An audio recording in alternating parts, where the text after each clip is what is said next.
big M's. All right, so the intervals in the major key signature of 2, 3, 6, and 7 are major. That's all we have to know. So those two things. There are perfect intervals and major intervals in a major scale in a major key signature. 1, 4, 5, and 8 are perfect. 2, 3, 6, and 7 are major. Is that easy? It is easy, isn't it? Everybody, isn't that easy? Yes. It is, isn't it? So 2, 3, 6, and 7 are major. 1, 4, 5, and 8 are perfect. Now that has to go on automatic pilot. You can't be, let's see, is 2 perfect? No, 2 is major. So that means you'll never have a major fourth? No, you don't have that. It's always perfect. You'll never have it. You'll never have a perfect second. It's no such thing. 1, 4, 5, and 8 are perfect. 2, 3, 6, and 7 are major.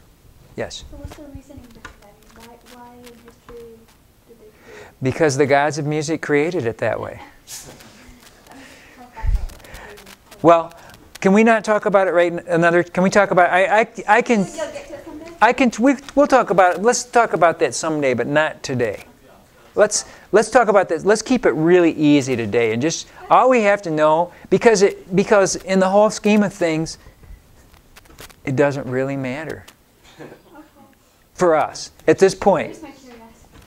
I'm glad you're curious, and I appreciate that question, and keep asking that question. We will talk about it, but not today, okay? Because I don't want to make this more confusing, because you don't really have to know that part to do this. All you have to know is I want to keep it as easy as I can right now. 1, 4, 5, and 8 are perfect. 2, 3, 6, and 7 are major. Hey, it's like because you get in your car and you turn the key and you start it and you drive to school, you get here. You don't have to know how to take the car apart and fix it every time you get into it. Do you? If you're stranded and it's broken, you might. Right. There are times. I agree. I understand that, and I'm in complete agreement with you. And I totally want to talk about the thing. In fact, I'd love to sit here for 3 hours and talk about it with you, but I don't want to do that right now. Because we could go into it, and we could say the history of music and how this developed and why we call it perfect, why we call it major. But the bottom line is, you don't need to be a mechanic to drive the car. Really, most of the time you hire a mechanic, right? All you need to know is you get in, you turn the key, and you drive. You put it in gear. So that's all I want you to know. 1, 4, 5, and 8, for right now, are perfect. 1, 4, 5, and 8 will always be perfect. That's just, for right now, that's all I want to concern ourselves with. 2, 3, 6, and 7 in major keys will always be major. All right, so what does that mean when we're looking at intervals? Let's practice a few. Can I erase this? All right, let's say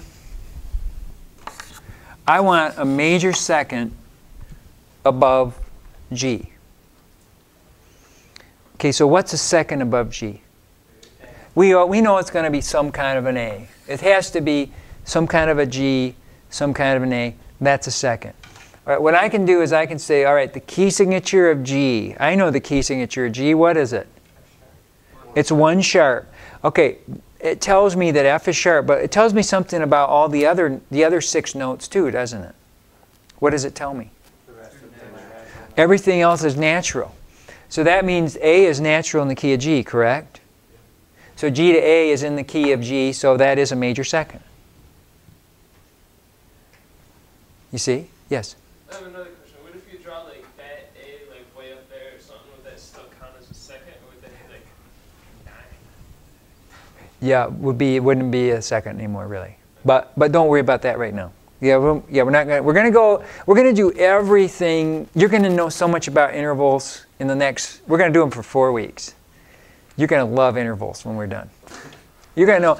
You're gonna be interval experts.